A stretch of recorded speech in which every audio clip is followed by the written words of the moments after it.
జీ5 app download చేసుకుని పూర్తి ఎపిసోడ్లని ఉచితంగా చూడండి. అత్తయ్య, దేవుడికి అంత ధైర్యం లేదు. పిరికి వాళ్ళలాగా దొంగచాటుగా దెబ్బతీశాడు. మావయ్య గారిని కానీ, ఆయన్ని గాని, దీపోని కానీ ఎదురుగా వచ్చి ఎదిరించే ధైర్యం వాడికి లేదు. ఎదురుగా వచ్చి ఎదిరించే వాళ్లతో ఎంతకాలం అయినా పోరాడగలం, కానీ చాటుగా వచ్చే దొంగ దెబ్బ తీసే వాళ్లతోనే డేంజర్.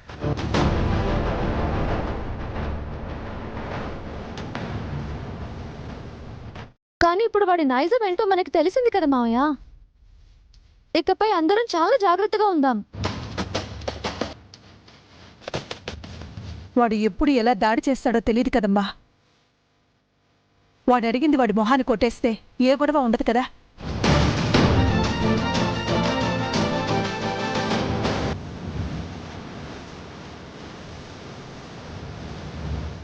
మనిషి రక్తం మరిగిన పులి ఒక మనిషిని చంపి ఊరుకోదత్తయ్య. వరుసగా దాడులు చేస్తూ మనుషుల్ని చంపి తింటూనే ఉంటుంది. అమ్మా, వాడు పులి లాంటి వాడని నువ్వే చెప్తున్నావు కదమ్మా. అందరినీ చంపి తింటాడని నువ్వే అంటున్నావు. మరి వాడికి తమ్ముడు కూడా ఇవ్వద్దంటున్నావేంటి? నేను చెప్పేది దేవుడయ్యా ఈ ఫామ్ హౌస్తోనో 10 కోట్లతోనో ఆగడు అని. ఇది కాకుండా రేపు 20 కోట్లు అడుగుతాడు. ఎల్లుండి మన ఆస్తి మొత్తం అడుగుతాడు. అప్పుడేం చేస్తారు?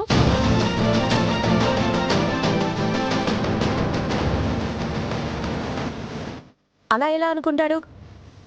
మాట మీద నిలబడ్డా? వాడు మనిషి అయితే మాట మీద నిలబడతాడు అత్తయ్య, కానీ వాడు మృగం.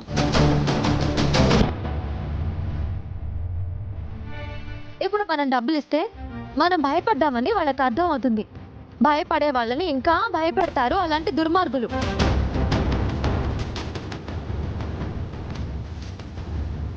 అదే ధైర్యంగా ఎదురు తిరిగి నిలబడితే భయపడి తోక ముడిచి పారిపోతారు. అమ్మాయి, ఇవి మాటల్లో బాగుంటాయి, సినిమాల్లో బాగుంటాయి, నిజ జీవితంలో మాత్రం జరగవు. ఎందుకు జరగదు మావయ్య? మనం ఎంతో గౌరవప్రదమైన న్యాయవాది వృత్తిలో ఉన్నాం. ఈ రౌడీలు, గూండాలు, దొంగలు, హంతకులు ఇలాంటి ఎంతో మంది క్రిమినల్స్ ని న్యాయస్థానంలో బోన్ ఎక్కించి శిక్ష వేయించి ఉంటారు మీరు.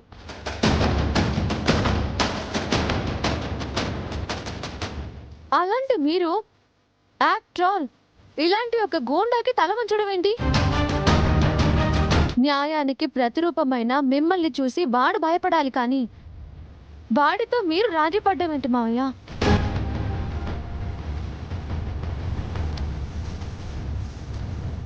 కథలైనా సినిమాలైనా మీలాంటి వాళ్ళని ఇన్స్పిరేషన్ గా తీసుకుని రాసినవి తీసినవే తప్ప ఆకాశంలో నుంచి ఓడిపడ్డ క్యారెక్టర్స్ ఏం కాదు కదా.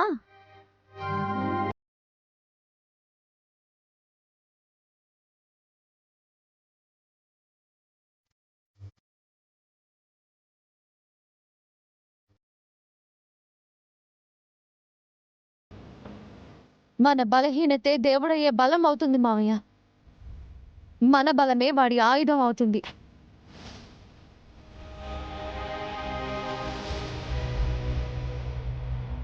ఒక్కసారి దీన్ని తిరిగేసి చూడండి. మన బలం వాడి బలహీనత అవుతుంది. మన ధైర్యం వాడి ఒంట్లో వణుకు పుట్టిస్తుంది.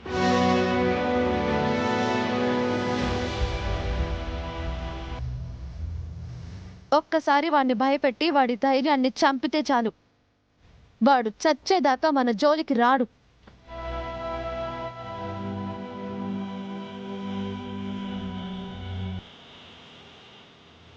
అవును నాన్న, నేను వాడికి భయపడట్లేదు. ఇందాక కాస్త ఏమరపాటుగా ఉన్నాను, అందుకే వాళ్ళు నా మీద దాడి చేయగలిగారు. ఈసారి వస్తే నేను వాడిపై దాడి చేస్తాను, చంపేస్తాను.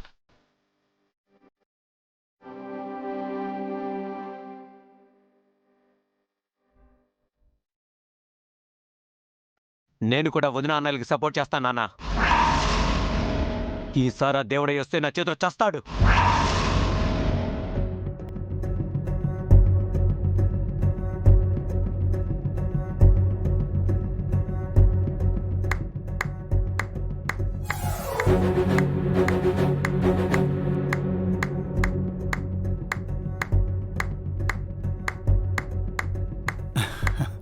Super sir. మీ బ్రదర్స్ ఇద్దరూ కలిస్తే ఆ దేవుడయ్యకు డెత్ వారంటే.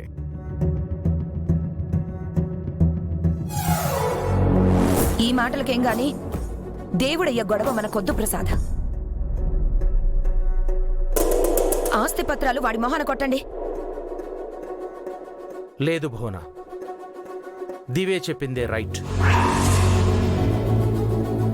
నా సర్వీస్లో ఎంతో మంది కరడుగట్టిన క్రిమినల్స్ని జైలుకు పంపించాను. అలాంటిది నేను, నా ఫ్యామిలీ ఆఫ్టర్ ఆల్ ఒక క్రిమినల్కి భయపడటం ఏమిటి?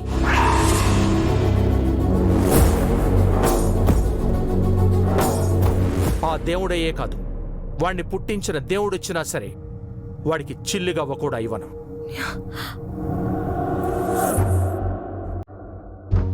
నేను కూడా దివ్యనే సపోర్ట్ చేస్తున్నాను.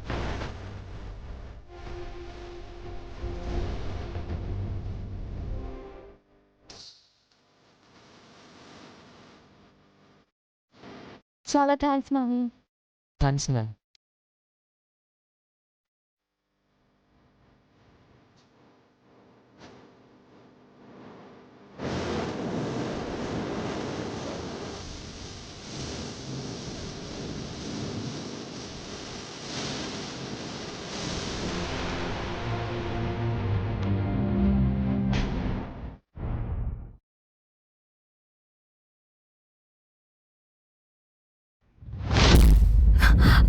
ఏంటి ప్రసాద్, ఇంత జరిగాక కూడా నువ్వు దివ్యని నమ్ముతున్నావా? దాని మాటలే వింటున్నావా? దివే చెప్పింది నాకు సబబుగా అనిపించింది. ఏంటి సబబు? నేను ఆ రోజే చెప్పాను, దేవుడయ్య లాంటి దుర్మార్గుడితో పెట్టుకోవద్దు అని. ఎవరైనా విన్నారా? వాడెంత నేరస్తుడైనా సరే దివ్య వాడికి ఎదురు నిలబడి వాడు నేరస్తుడు అని కోర్టులో నిరూపించి వాడిని జైలుకు పంపించింది కదా. కానీ వాడు జైలు నుంచి బెయిల్పై బయటకు వచ్చాడు కదా. మన కుటుంబంపై పగబట్టి హర్షబాబుపై హత్య ప్రయత్నం చేశాడు కదా. ఏదో మన అదృష్టం బాగుండి హర్షబాబు ప్రాణాలతో బయటపడి ఇంటికి తిరిగి వచ్చాడు. లేదంటే ఏమయ్యేది ప్రసాద్? అలా అని ఆ దేవుడయ్య బెదిరింపులకి లొంగిపోతావా? వాడు ఎంత డబ్బులు అడిగితే అంత ఇచ్చేస్తావా? 15 కోట్లు కాకపోతే అందులో సగమైన ఇచ్చి దేవుడయ్యని బతులాడుకుంటాం. మమ్మల్ని వదిలేయమని దండం పెట్టుకుంటాం. చిచ్చే, ఒక నేరస్తుడికి దండం పెట్టమంటావా? లేదంటే వాడు మనకి పిండం పెడతాడు. నిన్న హర్షబాబుపై దాడి చేశాడు, రేపు దీపుపై కూడా దాడి చేయొచ్చు. అప్పుడేం చేస్తారు? జీ5 యాప్ డౌన్లోడ్ చేసి అన్ని ఎపిసోడ్స్ పూర్తి ఉచితంగా చూడండి.